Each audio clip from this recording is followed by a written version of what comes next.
It's that time of year again. I just pulled up to work and it's dark. Why am I whispering? Okay, we're having some focus issues because Thriller's on. Oh my goodness. What's up, party people? Welcome back. We are going to tackle Twizzles today. So I am going to show you the process in which I use to tackle these Twizzles and make sure that the athletes understand body parts, positions. You know what I always say, you got to know where you're supposed to be in order to get it right. So here we go. We are going to head to the rink. I'm going to show you exercises on all different abilities of skaters and levels, which is great because I think that these exercises can be used even at the lower levels to start Twizzles at a very young age. The younger you start it in level and ability, the easier it's going to be when they get there. So when you really think through your process of coaching as a whole, try to tackle these more difficult elements, even if it's a baby version of it, when they're really lower level and younger, because then you won't struggle as much when you are doing it on level in the move. Let's take it to the rink. Go, Laura. In and out. Good job. And in and out. Good job. Hey, go ahead, Laura. Laura's the favorite. Don't tell Bella. So it's really important to establish control and stability. So I use the referee's circle. You can even use the crease, or a lot of coaches call it the blue blob, whatever you want to call it. And make sure that their shoulders are in line with the circle and their hands are in line with the circle. And we're just using this exercise so they feel the edge, control their body, understand where their arms and legs are supposed to be, and do this over and over again so they understand what's supposed to be going on. Monkeys, do you know where your arms are supposed to be now? Yeah. Okay, next up we're going to take the same exercise. We're going to play add-on, just like I do in all my other videos. And we're going to curve on the circle but cut in and make the circle tighter and do very slow 3 turns and make sure they understand where they need to be on the blade and whether it's a forward turn, back turn, forward turn. And I want them to do it very slowly and what I call pronounce the edges so they understand where they're supposed to be when. That's right. That's right.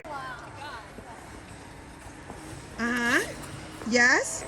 Good. Way better than Bella's. Which side? Pull in. Whoa. Good. And in.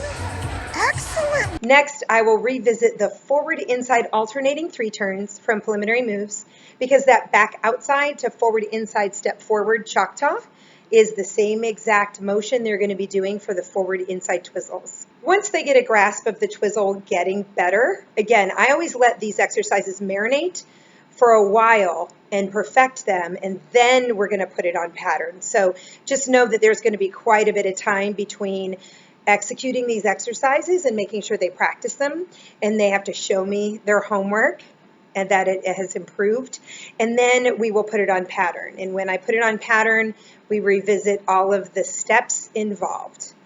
I also am looking now for timing. I do a 1, 2, 3, 4, 5, 6 on the swing roll.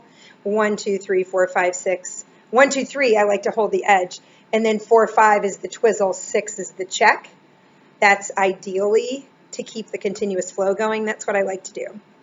So here is Kai Kai the Samurai doing the move for pretty much the first time ever. And what I have to do for all of the skaters, especially those who have not done ice dancing, I have to revisit forward inside swing rolls, and then we put the move together. So moving on to outsides, these are a little more challenging for sure. What I've been working on lately is having skaters do the opposite direction spins. When we are struggling on Twizzles, a lot of times I work with athletes that are needing extra help. They've already learned their Twizzles and they're still struggling. So I go back to this. If you are a counterclockwise skater, you have to do a clockwise right outside edge into a 1-foot spin, clockwise, so the opposite direction. Super uncomfortable, but I want them to understand that the curve has to diminish in order to get rotation started. And then once they understand that, the Twizzle comes easier. Then I will also do a left inside backspin. So that's always entertaining to make sure you have a cup of coffee and some popcorn and enjoy that show, because that is a lot of fun to watch the skaters struggle on that. Try it yourself if you haven't tried it, and you have to really exaggerate your edge and make sure your body is strongly lined up. Otherwise, you're in big trouble. So it's a great exercise to add. So we are back at the rink with Iris. She is demonstrating the outside edge exercise. So for these outsides, I do the same exact process, and what you'll see is some major struggling keeping the shoulders still on the down, up, down. I also bring the arms into the chest. You can do a variety of arms. There's, here, pick your nose, arms up, arms down.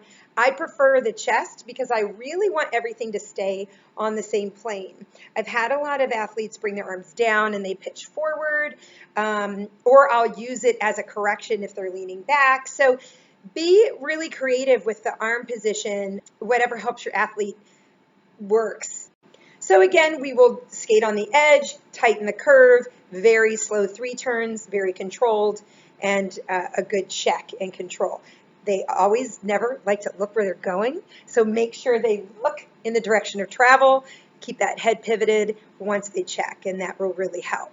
So we're going to do edge, and I asked her to pronounce each edge. Again, we're going to revert back to preliminary moves. We're going to do the forward outside 3 turns, and that back inside to forward outside transition, that Choctaw we're going to address. It is difficult when they're on preliminary moves, and then when you revisit it, you'll see them struggle.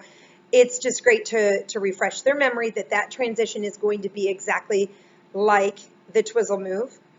The other thing that I revisit is juvenile cross strokes. A lot of times the skaters don't want to do a cross stroke on the axis. They like to do it early. It's not a real cross stroke. They don't keep their foot moving. All kinds of problems. So we review the cross strokes so they understand that motion is going to be the same. Push, and then 3 turn check. Good, step forward. Yep, hold. Turn at the top. Good, and step.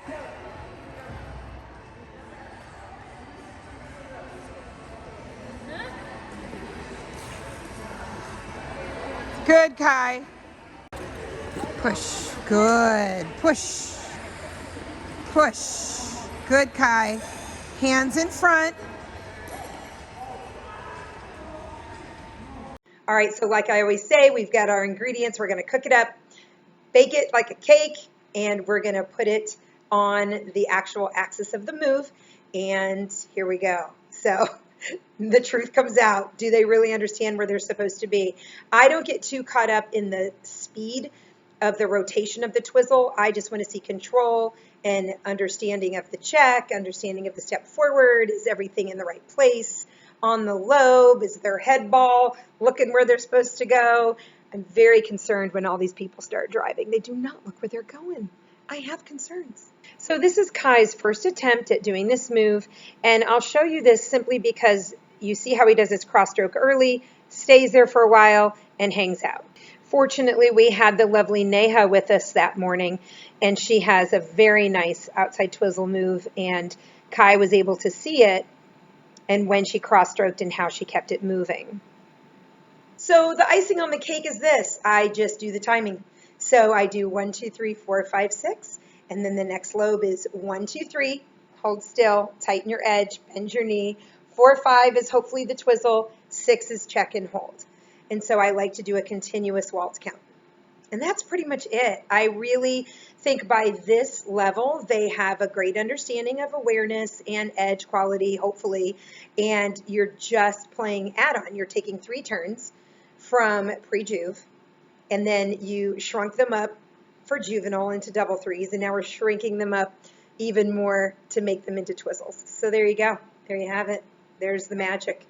If you guys have any comments or questions, please reach out to me. I'll be more than happy to work with any of you virtually or in person.